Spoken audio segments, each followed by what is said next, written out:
आज का जो लेक्चर है वो रिज्यूमे, सीवी और बायोडाटा का डिफरेंस के बारे में है और इन्हीं की डिटेल्स के बारे में है। टॉपिक स्टार्ट करते हैं। जो फर्स्ट सबसे पहले हम जो डिस्कस करने वाले हैं वो है रिज्यूमे। रिज्यूमे एक फ्रेंच वर्ड है जिसका मतलब समरी है। ठीक है। ऑफ कोर्स हम जब रिज्यूमे देते हैं, सीवी देते हैं या बायोडाटा देते हैं, वो हम जॉब को अप्लाई करने के लिए या किसी भी प्रोफेशनल एरिया में अपने आप को एम्प्लॉय करवाने के लिए या एम्प्लॉय शो करने के लिए कि हम अवेलेबल हैं और हम इंटरेस्टेड हैं जॉब के लिए, वहाँ पर हम सीवी देते हैं, रिज्यूमे देते हैं या बायोडाटा देते हैं। तो जहाँ पे ये वर्ड समरी है, तो समरी का मतलब ये है कि आपकी एजुकेशनल स्किल्स और एम्प्लॉयमेंट के बारे में एक समरी जो होगी वो क्या होगा, रेज्यूमे होगी, सीवी होगी या बायोडाटा होगा। इन तीनों टर्म्स के अंदर थोड़ा सा ही डिफरेंस है। बेसिकली ये सब चीज़ें किस लिए हैं, किसी भी जगह जॉब के लिए अप्लाई करने के लिए। Third point is list out some specific skill customized to the target job profile। इसके अंदर आप क्या करोगे कि जिस जॉब के लिए आप अप्लाई कर रहे हो, नॉर्मली हम ह्यूमंस होते हैं तो हम डिफरेंट चीज़ें कर रहे होते हैं। एक डॉक्टर जो है वो म्यूजिशियन भी हो सकता है और एक म्यूजिशियन जन से है वो इंजीनियर भी हो सकता है। तो दोनों फील्ड्स के अंदर उसके स्किल्स बहुत अच्छे हो सकते हैं, दोनों के अंदर उसने जॉब की हो सकती है। तो उसके लिए क्या है कि आप अगर डॉक्टर के लिए डॉक्टर वाली जॉब के लिए अप्लाई कर रहे हो, तो आप उसके अंदर आपकी जितनी भी एक्टिविटीज़ उससे रिलेटेड होंगी आप वो मेंशन करोगे। लेकिन अगर आप एज अ म्यूज़िशियन या म्यूज़िक टीचर अप्लाई कर रहे हो, तो आपने जहाँ जहाँ परफॉर्म किया है या इससे पहले जहाँ पे भी म्यूज़िक को टीच किया है वो चीज़ें वहाँ पे आप मेंशन करोगे। अब रेज़्यूमे जो है वो यूजुअली 1 पेज का होता है, नॉर्मली 1 पेज का होता है। मैक्सिमम आप उसको 2 पेजेस पर लेकर जा सकते हो। इसका मतलब ये है कि बाकी सब चीज़ों में, फॉर एग्ज़ाम्पल अगर हम रेज़्यूमे को कंपेयर करते हैं सीवी से या सीवी के साथ बायोडाटा से, तो रेज़्यूमे की लेंथ उनमें से सबसे कम होगी। एक और क्वालिटी जो रेज़्यूमे की है वो है written in the third person to give an objective and formal tone. उसको हम थर्ड पर्सन में लिखेंगे, एज अ फर्स्ट पर्सन में आएगा ना कि आई डिड दिस।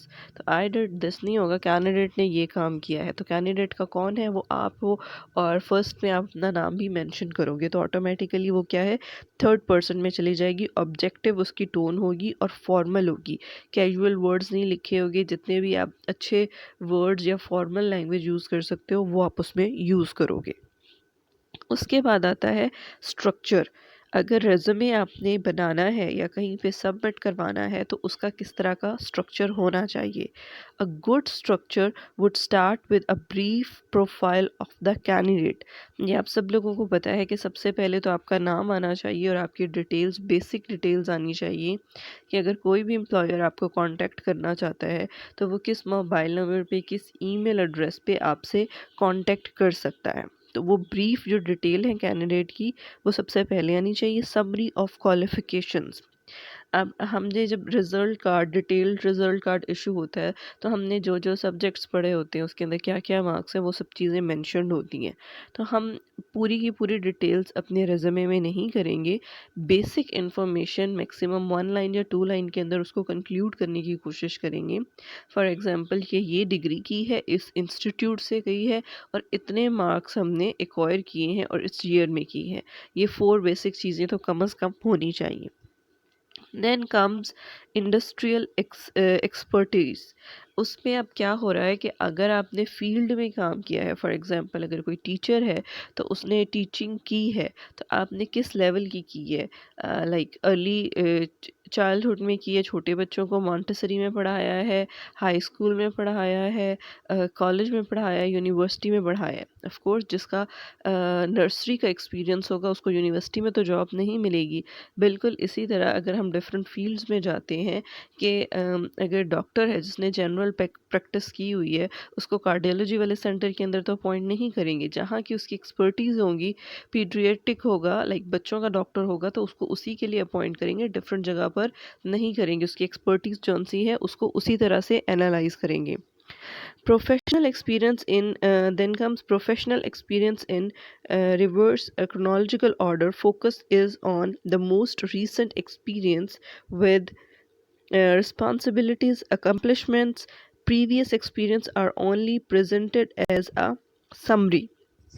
अब फॉर एग्जांपल एक पर्सन है जो लाइक मे बी 20 ईयर से एक काम कर रहा है, तो उसने जो शुरू में जो एक्सपीरियंस है वो सबसे लास्ट में मेंशन करेगी। इस टाइम वो जो जॉब कर रहा है रिसेंटली, वो सबसे पहले मेंशन होगी। क्रोनोलॉजिकल ऑर्डर का आप सब लोगों को पता होगा, टाइमलाइन के अकॉर्डिंगली, लेकिन उसको आपने रिवर्स में करना है। जो काम आप इस टाइम कर रहे हो जॉब, वो सबसे पहले मेंशन करनी है। उससे पहले जो की है वो उससे उससे पहले मेंशन किया। इसकी एग्जांपल मैं ये दूंगी कि फॉर एग्जांपल अगर आप स्टूडेंट थे और आप लाइक मैट्रिक या एफएससी की है और आपको लकीली कहीं पे जॉब मिल गई है किसी स्कूल में, तो उसका जो भी आप मेंशन कर रहे हो वो सबसे पहले नहीं करोगे, वो सबसे लास्ट में मेंशन करोगे। और इस टाइम अगर आपने कॉलेज में भी जॉब की है, यूनिवर्सिटी में भी की है, और जिस जिस ईयर में की है, तो उसके अकॉर्डिंगली राइट नाउ अगर आप यूनिवर्सिटी में जॉब कर रहे हो तो वो सबसे ऊपर मेंशन करोगे। फॉलोड बाय एजुकेशनल डिटेल्स और a professional afflictions and volunteering activities. अब जो आपकी एजुकेशन की डिटेल्स है, फॉर एग्जांपल आपने कोई कोर्स किया हुआ है या उसका कोई भी आपने वॉलंटियर किया हुआ है काम, लाइक चैरिटेबल काम जिसका लाइक आपकी फुल पेड जॉब नहीं थी, तो वो आप सबसे एंड पे मेंशन करोगे। A resume would be ideally suited when experienced people apply for the specific position where certain specific skills are more important than education. अब यहाँ पे क्या हो रहा है कि जो रिज्यूमे है वो आइडियली उस जगह पर प्रेफर किया जाता है लोगों के लिए जहाँ पे आप एक स्पेसिफिक जॉब के लिए अप्लाई कर रहे हो, जिसके बारे में आपको ऑलरेडी क्लियर है कि वो क्या जॉब है। देन कम्स सीवी, जिसको क्या कहते हैं हम, करिकुलम विटे। ये एक लैटिन वर्ड है और इसका मतलब क्या है, कोर्स ऑफ लाइफ, लाइफ की आपकी डिटेल। पिछला जो वर्ड था रेज़्यूमे, उसका मतलब क्या था, समरी। तो कोर्स ऑफ लाइफ का मतलब ये है कि आपने लाइफ में जो जो किया है वो वहाँ पे आप मेंशन करोगे। अब ये काइंड ऑफ उससे ज़्यादा डिटेल्ड है। रेज़्यूमे और सीवी के अंदर बेसिक डिफरेंस क्या है, लेंथ का डिफरेंस है, डिटेल्स का डिफरेंस है। अब हम इसको रीड करते हैं।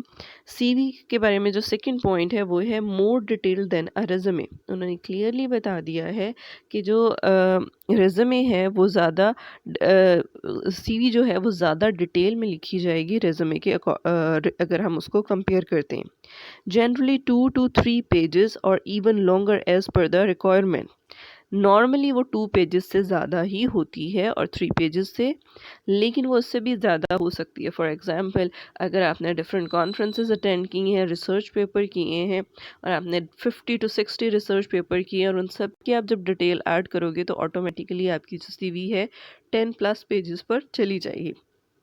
लिस्ट आउट एवरी स्किल, आपने अब तक जो जो काम किया है डिफरेंट जगहों पे किया है वो उससे रेलेवेंट है या नहीं है। अगर वो कुछ इम्पोर्टेंट काम है तो वो आप उसमें मेंशन करोगे। Is used to highlight the general talent of the candidate rather than the specific skill for a specific position. अब इसमें क्या है कि जब आप सीवी लिख रहे हो तो उसके अंदर आपने जितने भी, मैंने जैसे पहले एग्जांपल दी थी कि एक पर्सन डॉक्टर भी हो सकता है, इंजीनियर भी हो सकता है और सेम टाइम पे म्यूजिशियन भी हो सकता है। तो जो जो आपके टैलेंट्स हैं वो आप उसमें मेंशन करोगे, कोई भी चीज़ स्किप नहीं करोगे ये सोच के कि ये इससे इररेलेवेंट है। Okay. A CV should be preferred option for the fresh graduates or the people. अब यहाँ पे जो फ्रेश ग्रेजुएट्स होते हैं जिनका बहुत ज़्यादा एक्सपीरियंस नहीं होता और आप स्पेसिफिक किसी जॉब के लिए अप्लाई नहीं कर रहे होते, तो सीवी उन लोगों के लिए ज़्यादा बेहतर है, क्योंकि आप फॉर एग्ज़ाम्पल आपने कॉलेज में, यूनिवर्सिटीज़ के अंदर डिफरेंट एक्टिविटीज़ में पार्टिसिपेट किया है, तो वो सब की सब आप मेंशन कर सकते हो, इवन वो उससे रेलेवेंट भी हो, लेकिन वो आपको वहाँ पे आपकी लीडरशिप क्वालिटीज़ और आपके हार्ड वर्किंग और आपका इंटरेस्ट शो कर रहा है आपके काम की तरफ। Next come biodata. Biodata a short form of biographical data. अब ये किसकी शॉर्ट फॉर्म है, बायोग्राफिकल डाटा की। Is an article terminology for resume और सीवी। ये बिल्कुल उसी तरह एक और टर्म है किसके लिए, सीवी के लिए और रिज्यूमे के। Focus is on the personal particulars like date of birth, gender, religion, race, nationality, residence, material status, and the like, followed by chronological listing of education and experience. अब इसके अंदर आपने जितनी भी गवर्नमेंट जॉब्स के लिए apply करते हो तो उसके अंदर आपको एक बायोडाटा फॉर्म मिलता है। आप डिफरेंट वेबसाइट्स पे डिफरेंट यूनिवर्सिटीज़ की देख सकते हो कि आप लाइक टीचिंग फील्ड में कर रहे हो या डिफरेंट फील्ड्स में अप्लाई कर रहे हो तो वहाँ पे एक बायोडाटा फॉर्म होता है। बायोडाटा फॉर्म के अंदर यही होता है, इसके अंदर बेसिक इन्फॉर्मेशन होती है। ऑफ कोर्स आपका नाम, डेट ऑफ बर्थ, आपके एड्रेस, आपका आईडी कार्ड नंबर, जितनी भी आपकी बेसिक डिटेल्स एक इंस्टीट्यूट को चाहिए होती है वो सब की सब उसके अंदर मेंशन होती है। ये आपने एग्जांपल्स उन्होंने दी भी हुई हैं, gender, religion, race, nationality, residence, ये सब चीज़ें क्या आएंगी बायोडाटा के अंदर आएंगी। और उसमें क्या है, सब चीज़ें अगर आपने उसमें एजुकेशन और एक्सपीरियंस को मेंशन करना है तो वो सब क्या है क्रोनोलॉजिकल ऑर्डर के अंदर मेंशन होंगे। रिज्यूमे, अब वहीं से ये बेसिक डिफरेंस तीनों का क्लियर किया है। अब उसके बाद रिज्यूमे पे आते हैं।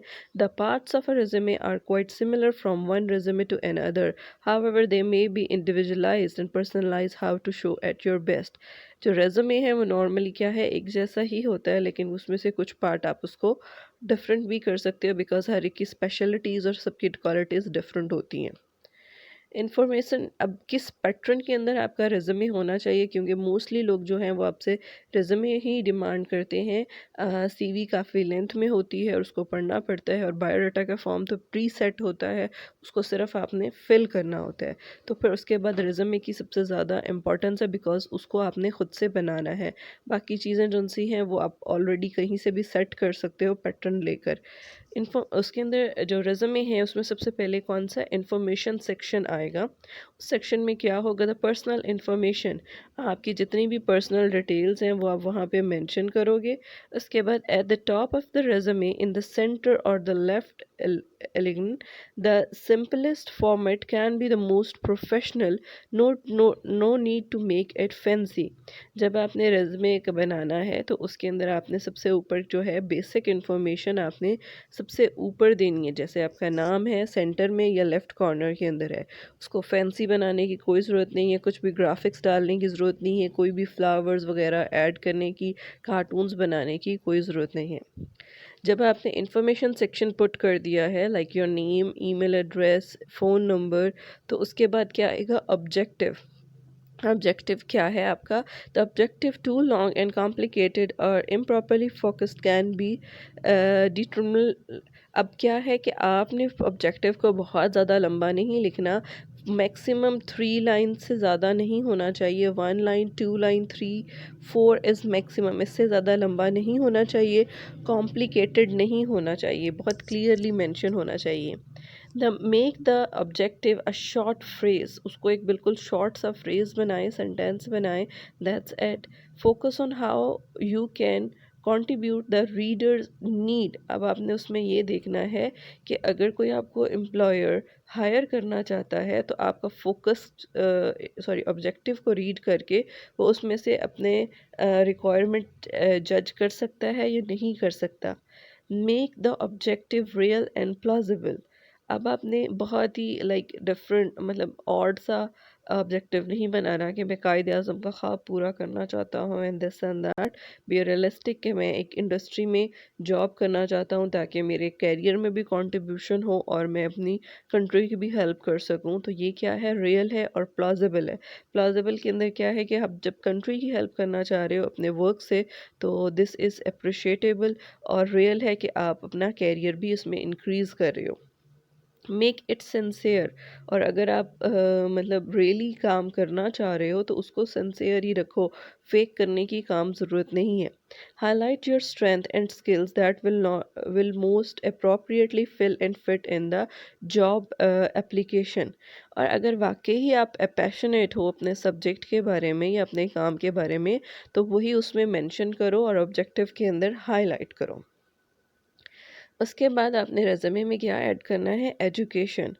ये अब सबसे इम्पॉर्टेंट पार्ट है, क्योंकि यहीं से नेक्स्ट पर्सन को पता चलेगा कि आपने अब तक क्या काम किया है। The most necessary part, this section can be present very simple. इसके अंदर जब आपने अपनी एजुकेशन मेंशन करनी है तो उसमें कुछ भी सुपरफिशियल या एक्स्ट्रा करने की ज़रूरत नहीं है, स्ट्रेट अवे आपने उसको मेंशन करना है।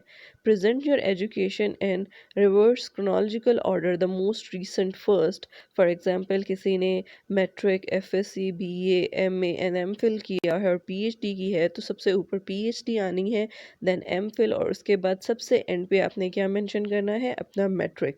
तो ये जो है क्रोनोलॉजिकल ऑर्डर आपने वहाँ पे रेज्यूमे में फॉलो करना है। The separate longest term education degree from shorter term upgrading course. अब आपने क्या करना है कि उसके दो सेक्शंस बना लें। फॉर एग्जांपल अगर आपकी बैचलर्स डिग्री है, 4 इयर्स की डिग्री है, तो आपने उसको अलग बॉक्स में करना है। अगर कोई स्मॉल राइटिंग कोर्सेज किए हुए हैं या कोर्सेज जिन्होंने आपकी इस जॉब के लिए सपोर्टिव होंगे, तो उनका सेक्शन अलग से बनाएं। If you have two different type of courses, provide them in two different section considering something like the following। अब एक उन्होंने नीचे पैटर्न दिया हुआ है जिसको आप फॉलो कर सकते हो। एक उसमें एजुकेशन है, बैचलर्स ऑफ आर्ट्स, एंड उसके बाद अपग्रेडिंग कोर्सेज, उसकी हेडिंग दी हुई है और उसके बाद उसको अलग से डिफरेंट तरीके से मेंशन किया हुआ है। Work experience, the title for this section can be professional experience, relevant employment experience, present in reverse chronological order। अब उसके अंदर क्या है कि जब आपने वर्क एक्सपीरियंस को मेंशन करना है तो जो आपका प्रोफेशनल एक्सपीरियंस है वो अलग से करना है, और कुछ भी ऐसा आपने काम किया है जो उस जॉब से थोड़ा बहुत रेलेवेंट हो तो आपने उसको अलग से मेंशन करना है। The whole point of the functional resume is that you don't have a solid work history and you want to focus instead in your skills। अब क्या है कि अगर आपके पास कोई बहुत ज़्यादा रेलेवेंट जॉब का एक्सपीरियंस नहीं है और आप अपनी स्किल्स को हाईलाइट करना चाहते हो, तो आप फंक्शनल रेज्यूमे वाले पैटर्न में लिखोगे। उसमें skills, relevant skill, related skill और रिलेटेड स्ट्रेंथ एंड स्किल्स। अब कौन कौन से आपने यूनिवर्सिटी या स्कूल के अंदर काम किए हैं, जो स्किल्स आपके हैं जो आपके लिए इस जॉब के लिए हेल्पफुल होंगे, उनको इन हेडिंग्स और सेक्शन के अंडर आप मेंशन कर सकते हैं। Skills, one of the most important part. Try to keep this list point short. Your goal is to make the important information jump from page. Can begin each bulleted point with a keywords that are noun, as in example below. Add a period after the keyword at the start, then add the explanation, but do it in brief। अब यहाँ पे क्या है, skills को आपने इस तरह से मेंशन करना है जिसकी एग्जांपल उन्होंने नीचे भी दी हुई है।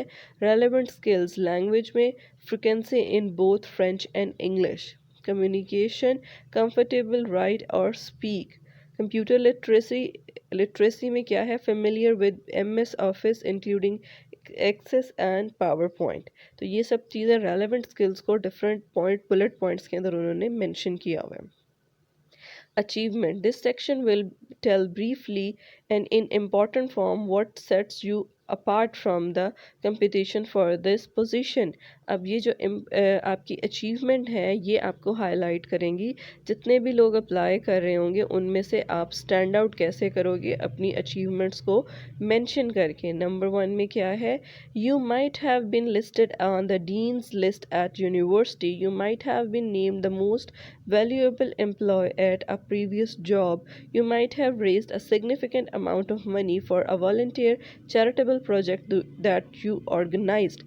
अब ये आपकी अचीवमेंट्स हैं कि आपने कुछ डिफरेंट काम किया है जो बाकी आपके क्लास फेलोज़ ने या डिफरेंट फेलोज़ जो बाकी यूनिवर्सिटी फेलोज़ या बैच फेलोज़ ने नहीं किए होंगे। डीन्स के लिस्ट के अंदर सिलेक्टेड लोग होंगे। मोस्ट वैल्यूएबल एम्प्लॉय जौन सा जॉब के है वो 1 या 2 होंगे, और आपने अगर कोई चैरिटेबल काम किया है या फंक्शन ऑर्गेनाइज करवाया है तो उसकी ऑर्गेनाइजिंग कमेटी के अंदर भी कुछ लोग होंगे। तो ये चीज़ें जब आप मेंशन करोगे तो इसकी वजह से आप स्टैंड आउट करोगे बाकी लोगों में से। Achievement will show your initiative, your successes, and why you are above the crowd in this application. Keep the list brief. Position the list in a local position in the resume। अब आपको इससे क्या benefit होगा, आपके जो employer है उसको clear हो जाएगा कि ये पर्सन जो है हार्ड वर्किंग भी है और इसको एक्टिव भी है और इसके अंदर लीडरशिप क्वालिटीज़ भी हैं। Next come volunteer activities. This section can set you apart from other candidates. Keep the entries have short, limit the entries that are not political or not religion to avoid the controversy at this early stage. अब voluntary activities के अंदर जो आपने unpaid jobs किए हैं किसी भी चीज़ के अंदर कंट्रीब्यूट करने के लिए, तो वो आप उनकी वजह से स्टैंड आउट करोगे बाकी अपने फेलो से, और उनके अंदर आपने वो सब चीज़ें मेंशन करनी है जो नॉन पॉलिटिकल और नॉन रिलीजियस है, ताकि आपकी कोई भी कंट्रोवर्शियल इमेज जो एम्प्लॉयर है एम्प्लॉय उसके पर ना जाए एनीथिंग। ओके, रेफरेंस के अंदर the reference section could be one of the most controversial part of the resume. Generally, one needs only to add the title reference at the bottom of the resume with a short statement available on request. For example आपने अगर reference section के अंदर किसी का भी नाम mention किया है या किसी भी जगह का और नेक्स्ट पर्सन को वो पसंद नहीं है, तो इसलिए बेहतर ये है कि आप वहाँ पे किसी को मेंशन ना करें बल्कि वहाँ पे लिखें स्टेटमेंट अवेलेबल ऑन रिक्वेस्ट। जब आप रिक्वेस्ट करेंगे तो आपको रेफरेंसेस प्रोवाइड कर दिए जाएंगे, तो इसलिए उसको मेंशन करना इम्पॉर्टेंट नहीं है, लेकिन ये एक इम्पॉर्टेंट सेक्शन है बिकॉज एट टाइम्स जॉब के अंदर रिक्वायरमेंट होती है डिफरेंट जगहों पर कि आप मेंशन करें अपने references. Okay, thank you students, that for all.